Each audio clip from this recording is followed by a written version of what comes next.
दिसंबर 2021 से सितारगंज शहर में नगर पालिका सितारगंज द्वारा प्रत्येक दुकान पर कूड़ेदान रखा गया था, जिसके लिए हर महीने हर दुकानदार पर कूड़ेदान के लिए नगर पालिका ने 50 रुपए का यूजर चार्ज निर्धारित किया था। लेकिन शहर में अधिकतर दुकानदार यूजर चार्ज देने के लिए मना कर रहे हैं। वहीं कुछ दुकानदारों को कहना है कि जब नगर पालिका द्वारा कूड़ेदान रखवाए गए थे तब किसी भी तरह के शुल्क देने की बात नहीं की गई थी। नगर पालिका द्वारा शहर के बिजटी चौराहे पर यूजर चार्ज वसूल करने आई लड़कियों को किसी भी दुकानदार ने यूजर चार्ज देने से साफ इनकार कर दिया।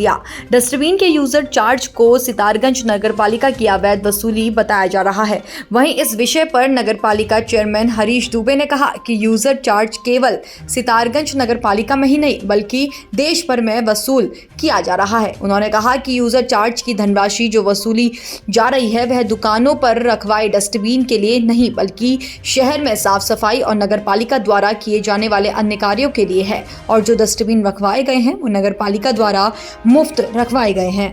चेयरमैन हरीश दुबे ने बताया कि यूजर चार्ज केंद्र सरकार की पॉलिसी है जो देश भर की हर नगर पालिका में लागू कर दी गई है।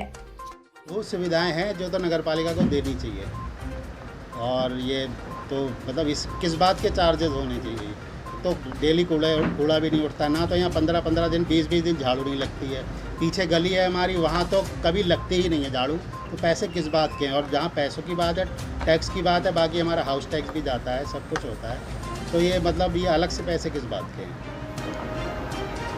ये 4-5 महीनों से इन्होंने ये कूड़ेदान रखा हुआ है। जब रखा था कूड़ा तो ये कुछ इस तरह की कोई भी बात नहीं बताई थी कि ये चार्जेबल होगा या क्या होगा।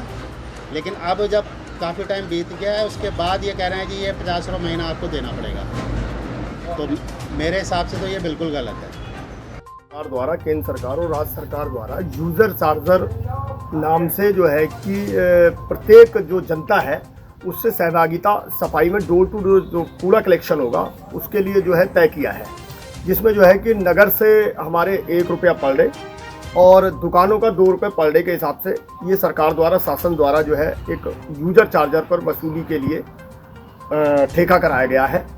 आपको याद होगा जब मैं पिछली बार चुनाव जीता था तो चुनाव जीतने के तत्काल बाद ये यूजर चार्जर को मैंने अपने शहर में बंद कर दिया था। लेकिन ये विधानसभा चुनाव बीतने के बाद ये यूजर चार्जर का दोबारा ठेका किया गया और जो है कि वो यूजर चार्जर अगर जो ठेकेदार होगा वो वसूल के नहीं देगा तो उसकी जो गाज गिरेगी वो अधिशासी अधिकारी पर गिरेगी।